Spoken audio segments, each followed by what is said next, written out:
Hola, bienvenidos a Desenmascarando las Finanzas, un espacio de contrapunto en donde explicamos con peras y manzadas todo lo relacionado con economía e inversiones. Y en el episodio de hoy vamos a hablar de cómo invertir en commodities. ¿Qué son las commodities? Las materias primas, ¿no?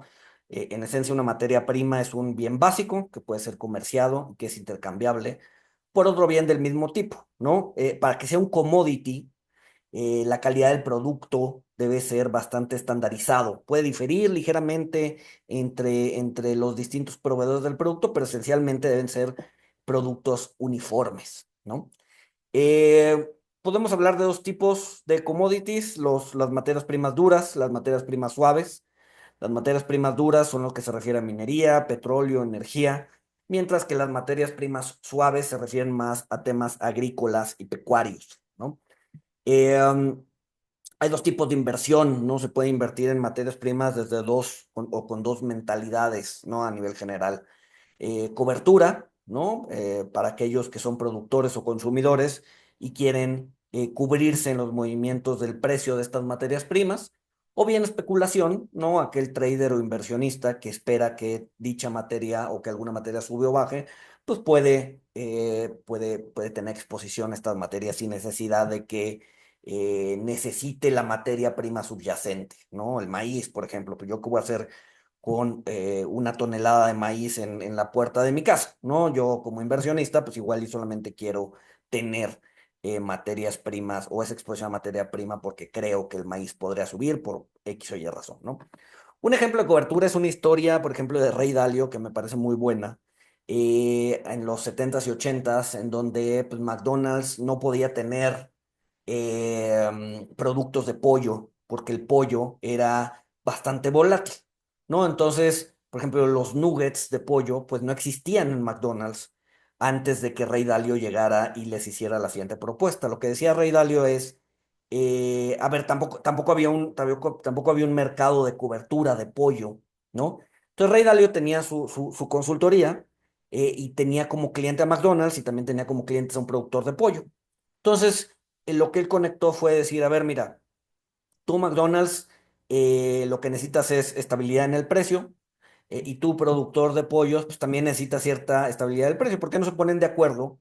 Cierran una especie de forward, una especie de futuro, en donde pactan el precio y entonces pues ya no hay volatilidad. Entonces, lo que Rey Dalio decía es que su nugget de pollo es igual a el pollito, un pollito bebé, más alimento, más tiempo, ¿no? Y ahí, pues probablemente lo más volátil de esa ecuación, pues era el precio del pollito, ¿no? Porque el pollito más alimento más tiempo se volvía en una gallina y esa gallina, pues podría ser consumida en forma de nuggets. Entonces, pues fueron de los primeros, o sea, McDonald's eventualmente pudo tener nuggets de pollo gracias a que pues, Rey Dalio logró combinar o logró juntar a este productor de pollo y a McDonald's y pudieron fijar precios, obviamente afuera del exchange o afuera del mercado organizado para poder, ahora sí que, pactar precios. Y ya después hubo contratos estandarizados futuros del precio del pollo, del precio del huevo y del precio del alimento, etcétera, etcétera. Pero en los 70s y 80s no existía y Ray Dalio logró hacer que pues, McDonald's pudiera tener sus McNuggets de pollo gracias a esta cobertura en la materia prima, ¿no?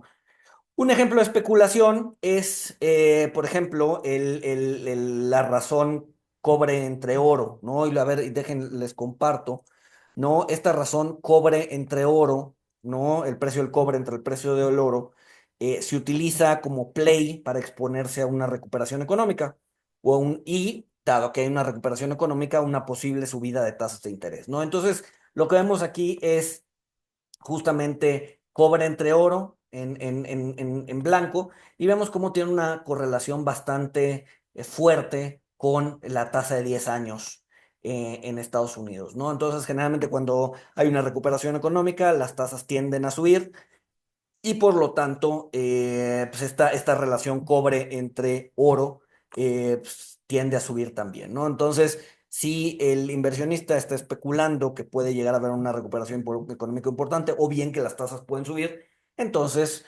podría jugar ese play a través de una de invertir, de irse largo cobre y de irse corto oro, ¿no? Que es un poco lo que está aquí, cobre entre oro. Em, Hay varios tipos de exposiciones, ¿no? A la materia prima, puede ser directa o indirecta. De manera directa, pues es literal ir a comprar oro en barras, ¿no? Y la manera indirecta puede ser, grosso modo, en tres formas, ¿no? A través de derivados, a través de acciones de empresas que hagan commodities o a través de bonos indexados a una materia prima. La forma directa es poco popular porque tiene costos asociados, ¿no? Transporte, almacenaje, seguridad. Si son perecederos, pues tiene que haber cierta rotación. Obviamente tiene baja liquidez, ¿no? Si te quieres deshacer de 10 toneladas de trigo que están sentados en un rancho, pues luego es difícil moverlos y por lo tanto no tienen la liquidez que deberían tener.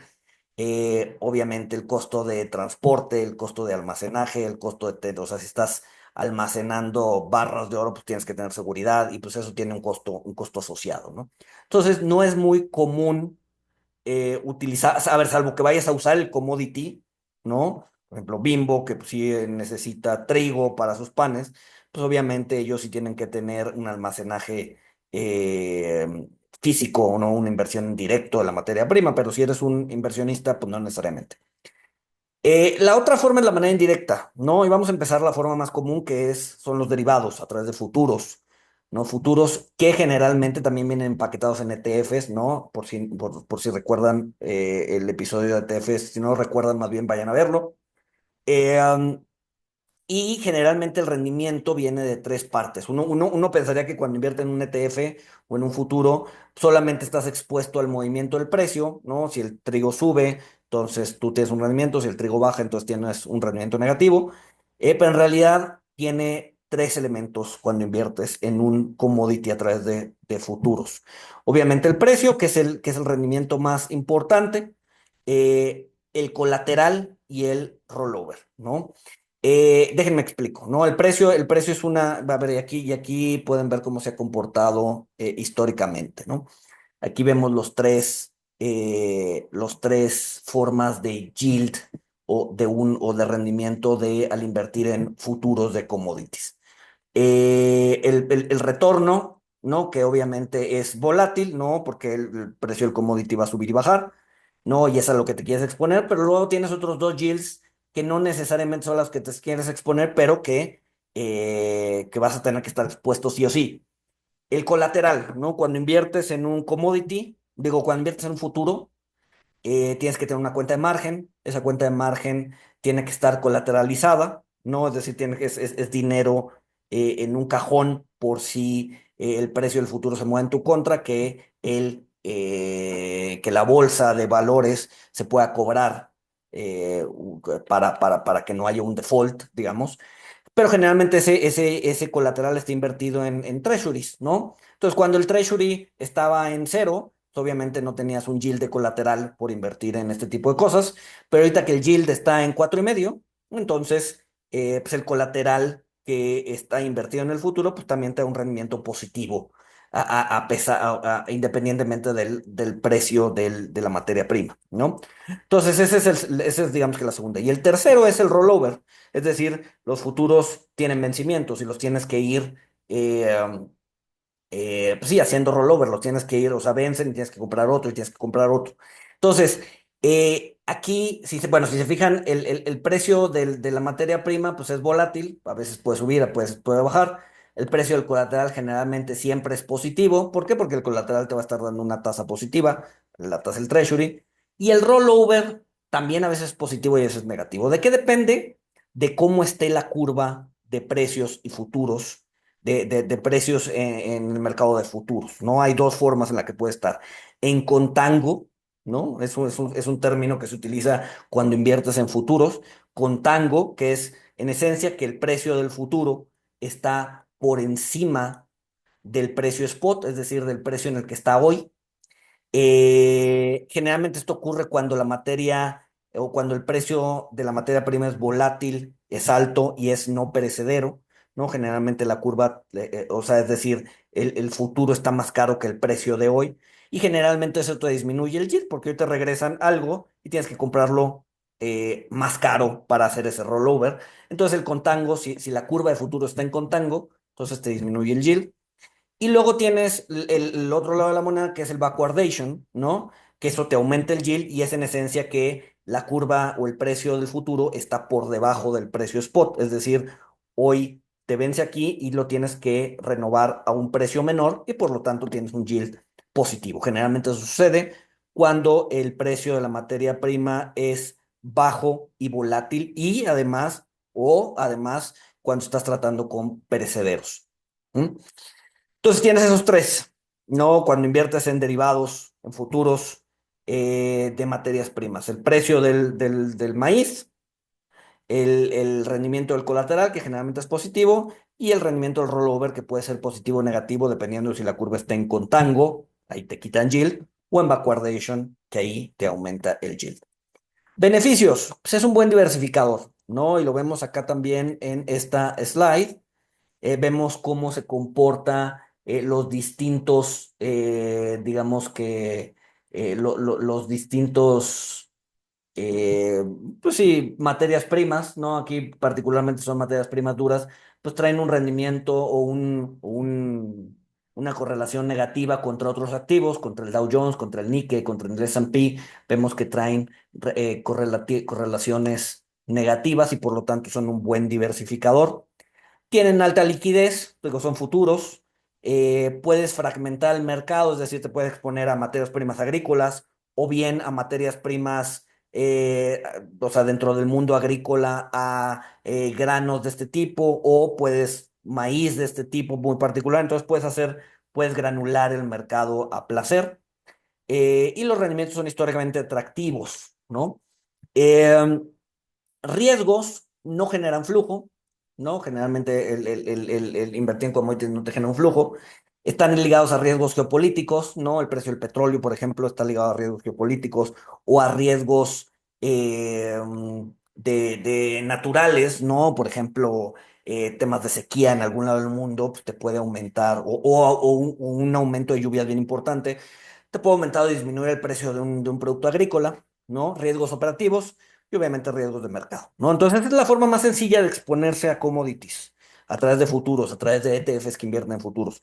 Luego hay otras dos que ya había mencionado, que son los bonos indexados o bonos respaldados por materias primas y que van a depender de su precio. Son bonos que dependen del precio del petróleo, por ejemplo. Te vamos a pagar un cupón de X% si el precio del petróleo sube tanto, o el precio del maíz, o el precio de cualquier otra cosa, ¿no? Generalmente son bonos emitidos por productores de materias primas. Y la tercera forma son acciones de empresas que invierten en materias primas. Obviamente, la liga se vuelve más grande, es decir, la liga de la acción con la liga del precio de la materia prima se vuelve más evidente cuando la empresa es pequeña y sencilla o poco diversificada, no una empresa, a ver, y lo pongo acá también en esta slide. Vemos aquí que una empresa, particularmente el petróleo, vemos el precio, vamos al precio del petróleo aquí, ¿no? Que es la línea azul. Vemos una empresa mucho más, digamos que diversificada dentro de lo energético, como puede ser Aramco. Vemos cómo Aramco se ha comportado pues, bastante estable respecto a el precio del petróleo.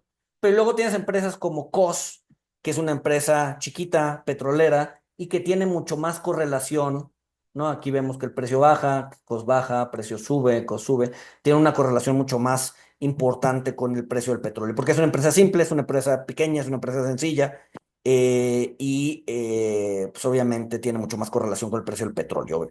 Obviamente te expones a otros riesgos, no necesariamente deseados, ¿no? Un mal management de la empresa, pues te puede llegar a romper esa correlación. Mismo caso, un buen management de la empresa te puede potencializar esa correlación, pero bueno, es otra forma de invertir en commodities.